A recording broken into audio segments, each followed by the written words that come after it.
Assalamualaikum warahmatullahi wabarakatuh. Apa itu taat?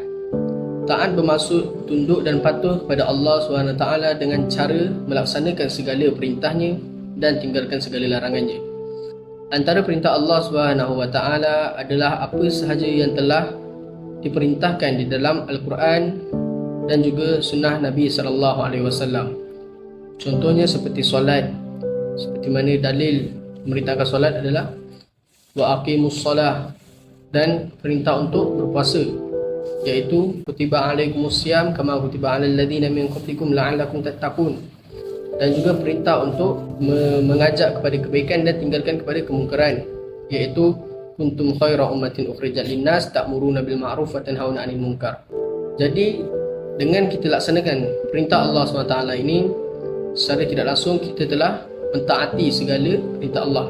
Mana firman Allah Subhanahu wa taala di dalam surah Al-Anfal ayat 1 yang berbunyi wa atiullaha wa rasulahu in kuntum mu'minin, yang bermaksud dan taatlah kepada Allah Subhanahu wa taala dan juga rasulnya, nescaya kamu akan menjadi orang yang benar-benar beriman. Ke aspek utama dalam mentaati Allah SWT.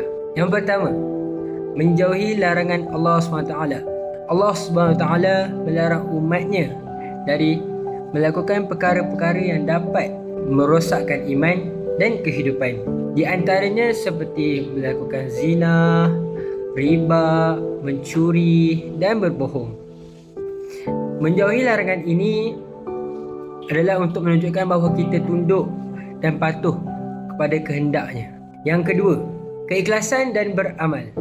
Keikhlasan dalam beramal adalah asas penting dalam ketaatan. Setiap amalan harus dilakukan semata-mata untuk mendapatkan keredaan Allah SWT, bukan hanya untuk tujuan duniawi, malah dia adalah untuk saham kita di akhirat nanti.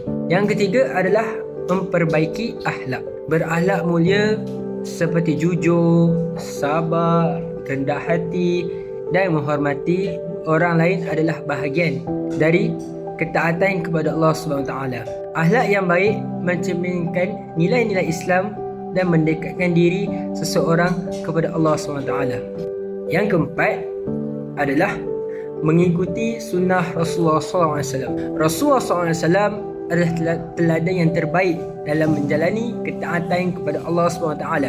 Mengikuti sunnah dan tuntutan beliau dalam beribadah, bersikap dan berinteraksi adalah sebahagian dari ketaatan yang akan mendekatkan diri atau mendorong kita kepada jalan Allah Subhanahu Wa Taala. Dan yang terakhir adalah bersyukur dan bersabar, yakni bersyukur atas segala nikmat yang dikurniakan oleh Allah SWT dan bersabar dalam setiap ujian yang Allah berikan kepada kita.